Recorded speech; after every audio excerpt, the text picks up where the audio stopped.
carne, e invece a San Dalmazzo, ecco, imperiamo come affrontato. Dunque rocce acide, sì, rocce acide, noi ne abbiamo pochissime. Senta, questo terrazzamento che ha di fronte, fino a quanto tempo fa era coltivato? Ho una foto del 68, dunque non è la preistoria, e erano, non dico coltivate ancora, ma erano pulite.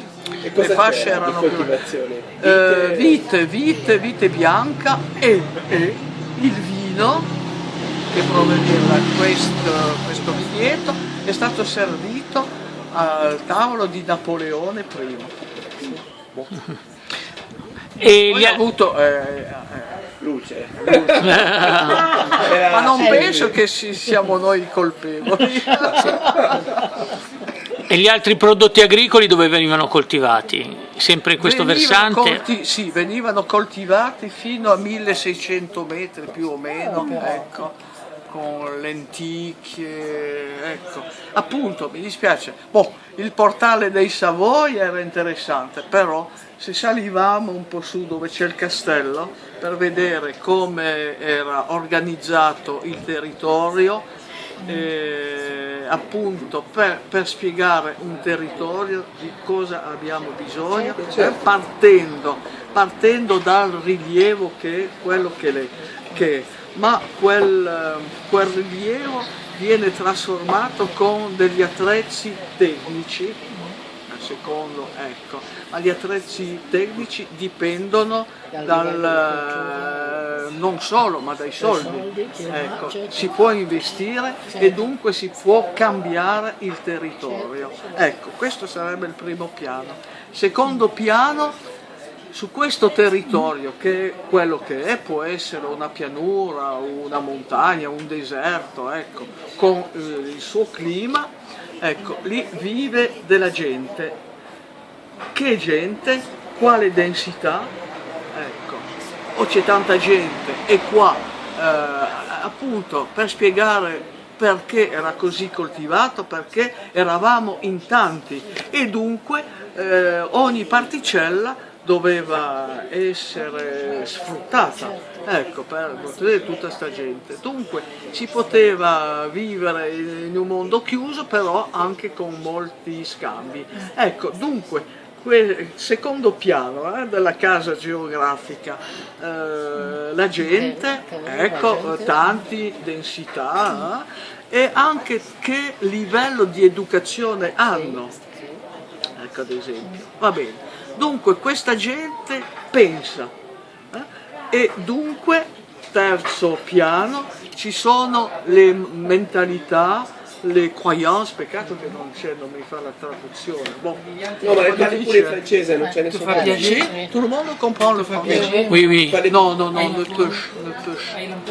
Non, ne push. Non, d'abord. Vous avez fait un gros effort, donc. Merci pour voilà. Donc, troisième étage de ma maison géographique, il y a des gens avec des croyances et des mentalités qui sont différentes et qui peuvent évoluer dans le temps. Par exemple, un même milieu peut être vu différemment. Dans l'Antiquité, les montagnes, c'était le siège des dieux.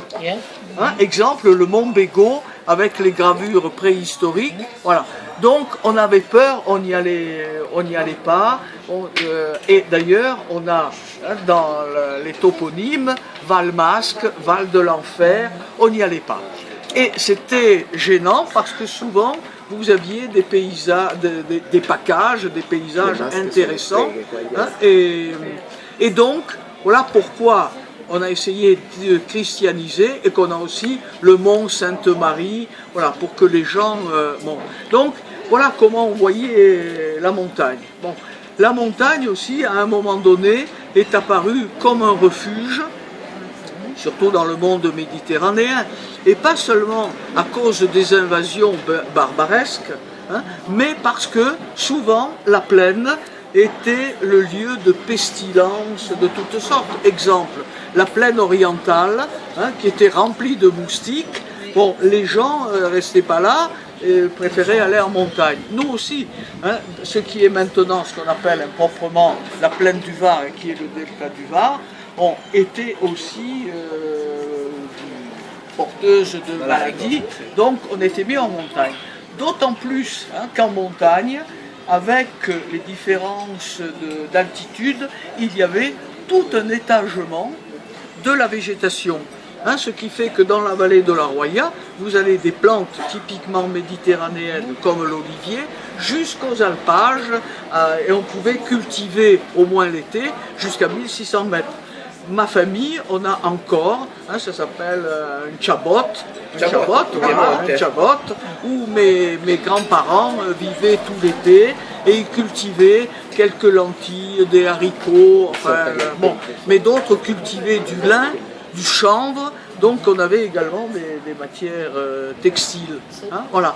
Donc, vous voyez, et selon les mentalités, mais aussi les époques, hein, donc à un moment donné, la montagne était un lieu attractif, très intéressant, et qui permettait à une forte densité de population de vivre. Hein, je vous ai dit ce matin qu'on était plus de 4000, et avec justement ce territoire, avec cet étagement de la végétation, on a pu développer l'activité de la pastorisme, de l'élevage et de l'élevage transhumant.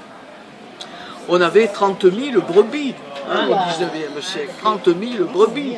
Voilà. Donc, évidemment, et tout ça nécessitait des alpages. Et donc, tous les affrontements que nous avons eus avec les voisins n'étaient pas d'ordre de conquête territoriale comme on l'entend généralement, mais c'était vraiment la conquête des pâturages. Hein, ça, c'était vital. Bon. Et voilà pourquoi aussi ça a été important d'appartenir au Savoie avec la capitale à Turin. Hein, c'est parce que nous nous sommes trouvés ici sur une voie de passage et de contact entre deux mondes différents, le monde méditerranéen avec ses produits hein, stratégiques comme le sel ou l'huile, et de l'autre côté les produits de la plaine du Pô. Et donc jusqu'à ce que en 1775, ça peut paraître loin, mais quand même, hein, les circuits étaient déjà établis depuis donc la dédition à la Savoie. La vallée de la Roya était difficilement praticable parce qu'elle était sous le contrôle des lascaris de Tende, qui ne s'entendaient pas avec ceux de la Brigue et qui, eux, contrairement à la Brigue, hein, je vous ai dit qui a suivi Nice, Tende avait refusé de se soumettre aux Savoie.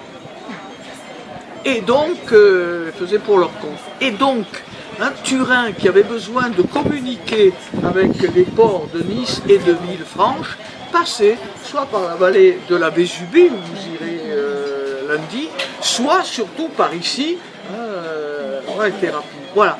Et voilà pourquoi, au contact de ces deux mondes économiques différents, on a bâti notre prospérité, à tel point, c'est que nous avons eu une communauté juive très importante. On a la rue du Ghetto à la Brigue.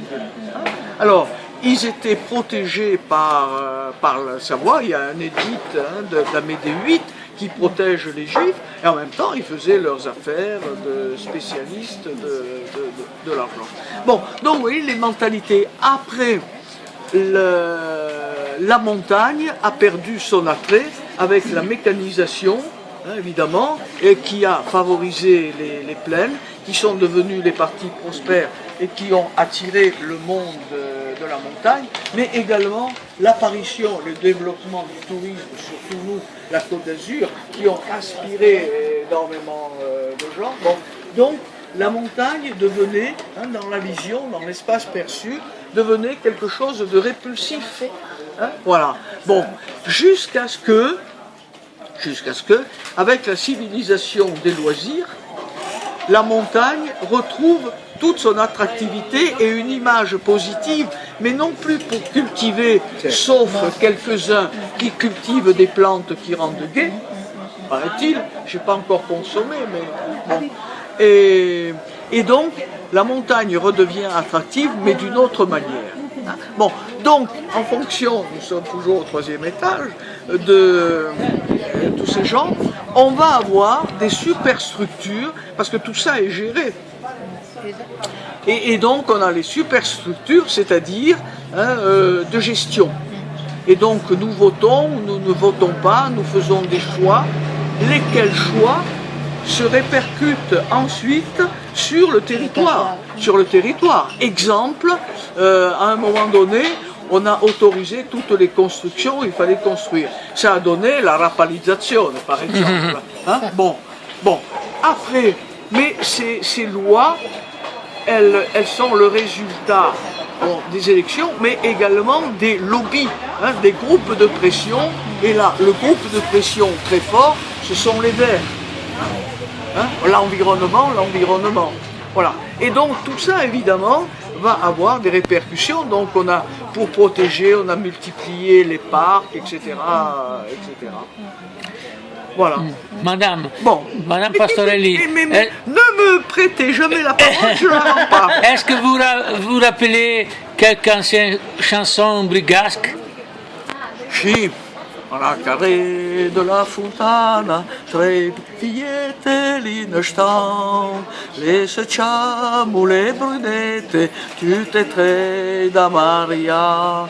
Le secciamo brunette, tutte e tre da Maria. La Patrick pourrait m'aider. Ma sa mai fa la bigota, la ne lascia pandabala, ma per le care de Nissa la riduna la libertà, ma per le care de Nissa le stira su lipidu, ma se contro un bergiù e riduno da Ciamadù, sa ma bello che la briga e la briga ne pa Milan, le una grande allegria, i suggelli che li fa. Sei contento? Merci, merci beaucoup, grazie, bravissima, intonatissima, la tradizione francese si vede.